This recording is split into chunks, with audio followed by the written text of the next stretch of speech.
Hey everyone, so today I'm going to be going over the final Dragon Cavalier job enchantment, the Rudra job enchantment. So I'm actually going to be starting by going into a map first today to showcase this because you want to be on this specific map in order to showcase a piece of the kit. So, unlike the other job enchantments for Dragon Cavalier, Ramses' sub is almost completely untouched, except for this brand new skill down here. And the reason I'm on this map is because I wanted to show you this teleport has infinite height. So it can actually be used to cheese your way around a couple mechanics on maps with really high cliffs, but it also has a cleanse at the end, so you can cleanse status off of Ramses or any other Rudra Dragon Cavalier, which really the only other two you would run are Gerard and maybe Zangetsu. But mostly just Gerard, because Zangetsu's so incredibly slow. So now that we've seen a part of that, we can switch over to a different map so I can showcase the other new part of the Rudra kit.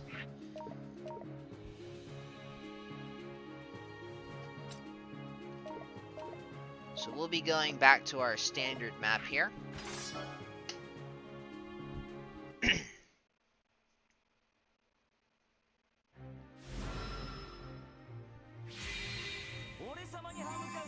Alright, so just a quick overview. The jumps are still on his sub kit, but Ramses doesn't use any of his jumps because he doesn't run sky high. Instead, Ramses focuses on doing extremely high pierce damage. And all of his other stuff is the same as any other Dragon Cavalier, except for this brand new skill called the Rudra Cross. And you'll see that it costs a few less jewels, and it teleports.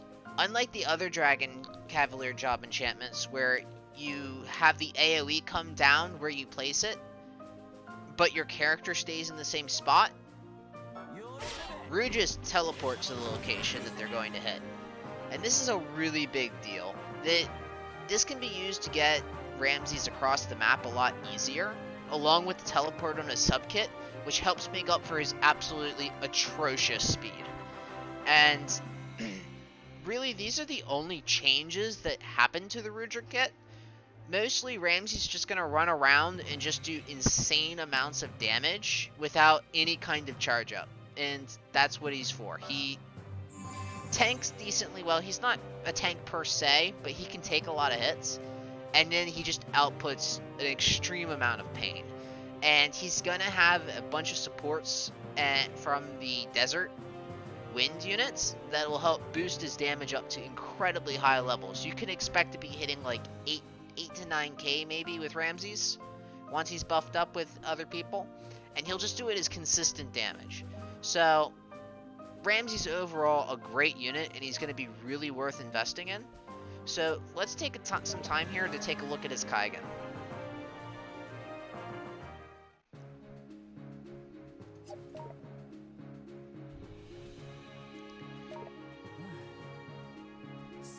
So the first thing you're going to notice is that my Ramses isn't too invested in, and this is because back when I first started, Ramses was one of the first units I started raising. But I was raising a lot of wind units at the time because the Desert Wind team was extremely powerful, and I wanted to make use of it because I also had his sister Neferti in my group. However, I ended up having to stop his Kaigan partway through because I needed the resources to bolster my other elements. However, in Global, you'll have plenty of time to get him up nice and high, and before he even comes out, he's already been farmable for quite a while. If you haven't started farming Ramses yet, and you can fit him into your hard farms for the day, I highly suggest it because he's going to become a key unit for a lot of Thunder stages that you're going to need a good wind team for. My suggestion for Ramses is either 525, 523, or 553. You can also go 555, but that's a lot of investment in Ramses, and I don't think it's quite necessary. His leader skill is good, but Neferti does have a really good leader skill too, although she is a limited unit. And Bolt also has a good leader skill, and Bolt benefits from having Gate 5 maxed more than Ramses does, even if the leader skill isn't quite as good.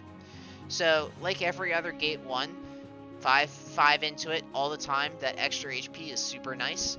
Ramses Gate 2 is pure HP as well. It's advisable to raise this gate if you want Ramses to really be like one of your core units, because this will allow him to tank way more hits than he could otherwise. My Ramses is a little squishy, and I work my way around that with an HP boost from my Nefertiti as a forecaster, or I guess it's a diviner in global. So that helps him get around that a little bit. But if you want to use him as a core unit and you don't have Nefertiti, I highly suggest raising Gate 2 to 5. His Gate 3 leader skill is 30% HP, 20% wind, and 20% physical attack, which is a great leader skill by all accounts. I just never decided to raise it because, like I said, there's some other good leader skills in wind, and I'd rather spend my sins in a different place. They're hard to get. So let's take a look at his gear. Ramses does have his own Nenso. It only has 20 magic defense, what you see at first. However, the Desert Group gets an extra 480 HP. And that's really big because the Desert Group has a lot of wind units in it. That's why we use the term Desert Wind. They all mesh well together, and they all have their own Nensos that really work well together.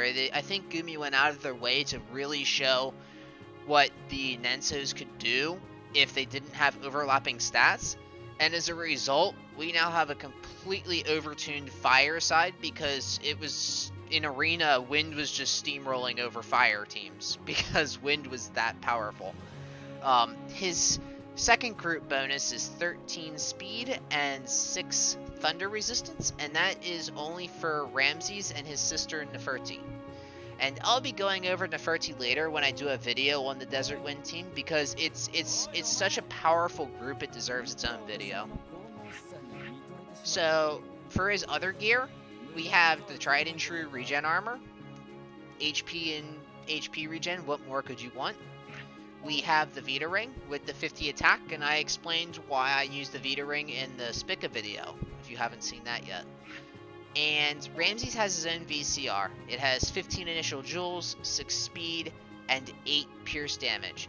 There's also a small snowball on his VCR that will give an additional 10 pierce damage and 10 jump damage, although he doesn't really use jump damage, so it's just kind of there. Like, if you wanted to use it, I suppose you could, but it's not really worth it, because, as you'll see in a moment, he runs Dragon Cav main, Dragon Cav sub, HP drain reactive, the Faust passive, and overdrive. Ramses doesn't run sky high like the other Dragon Cavaliers do. In fact, Rudra in general does not run sky high because they don't have any of those specialized jumps or jump charge ups. Instead, they do all of their damage with their Rudra Cross, their Grand Cross, and their sub only has that extra teleport with cleanse on it. So, pretty much, Rudra, just go all in on damage. If you don't have 2 damage passives and you're on a different unit that's not Ramses, run damage and HP. Just get as much damage as you can on there and just go to town with Rudra Cross. I highly suggest using a clock up unit or some kind of buff unit with Rudra, so that way they can more effectively get around the map, because one thing you will notice about Rudra is they are slow like other Dragon Cavaliers, and they have to run their main. It's not like Rosa where she can get around by running Ninja as her main. So you're definitely going to want to have him either clocked up or buffed up, so that way you can take full advantage of his really high multipliers and his really high physical attack. So that's really all I have to say on Ramses. My next video is probably going to be on Desert Wind, because one of the reasons Desert Wind was so powerful is because it came out really early in the Kaigan process, because Desert Babel was the 3rd Babel to come out, and it really showed off what Nensos could do. So I'm going to go over Desert Wind next and why you should start trying to raise units for Desert Wind, because it's very likely that when Desert Wind comes to global, it will be the meta, at least for a little while, unless they release some absolutely ridiculous Fire Global exclusive unit that just trashes Desert Wind, which honestly I highly doubt. So I will see you next time, and thanks for watching.